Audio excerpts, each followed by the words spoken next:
লা লিগায় লাস পালমাসকে ২-০ গোলে হারিয়েছে বার্সেলোনা। গতকাল গ্রান কানারিয়া স্টেডিয়ামে বার্সাকে আতিথ্য দেয় লাস পালমাস। এদিন ম্যাচের প্রথমার্ধে বেশ কয়েকটি সুযোগ পেলেও কাজে লাগাতে পারেনি দুদল। অবশেষে বার্সার হয়ে ম্যাচের ৬২ মিনিটে ডি বক্সের ভেতর থেকে শট নিয়ে গোলের খাতা খোলেন ওলমো। পরে ম্যাচের যোগ করার সময়ে প্রতিপক্ষের ডিফেন্সের ভুল কাজে লাগিয়ে ৯৫ মিনিটে কাছ থেকে জোরালো শটে দ্বিতীয় গোল করেন তোরেস।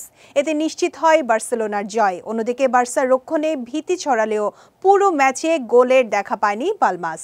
এই ম্যাচে বার্সার জয়ে স্বভাবতই জমে উঠেছে লা লিগা। নিজেদের পরবর্তী ম্যাচে রিয়াল মাদ্রিদ জিতলে বার্সার সঙ্গে পয়েন্ট সমান হবে তাদের।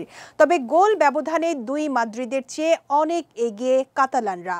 আজ রাতে জিরোনার মোকাবেলা করবে রিয়াল। কোটি মানুষের আস্থার ভালোবাসায় ১১ বারের মতো দেশের ১ নম্বর রেফ্রিজারেটর ব্র্যান্ড ওয়ালটন। ম্যাচ নিয়ে স্প্যানিশ টিভি মুভিস্টার প্লাসকে ওলমো জানান, কোনো চাপ নেই, নিজেদের ভাগ্য নিজেদের হাতে রেখেছি এবং সেটি ধরে রাখার দায়িত্ব আমাদের। তবে এই ম্যাচ থেকে ৩টি গুরুত্বপূর্ণ পয়েন্ট নেয়ায় বার্সা খুশি বলেও জানান তিনি। এদিকে দুর্দান্ত এই জয়ে ২৫ ম্যাচে ৫৪ পয়েন্ট নিয়ে লা লিগার পয়েন্ট টেবিলের শীর্ষে অবস্থান করছে বার্সা। অন্যদিকে ৫১ পয়েন্ট নিয়ে রয়েছে তৃতীয় স্থানে রিয়াল মাদ্রিদ।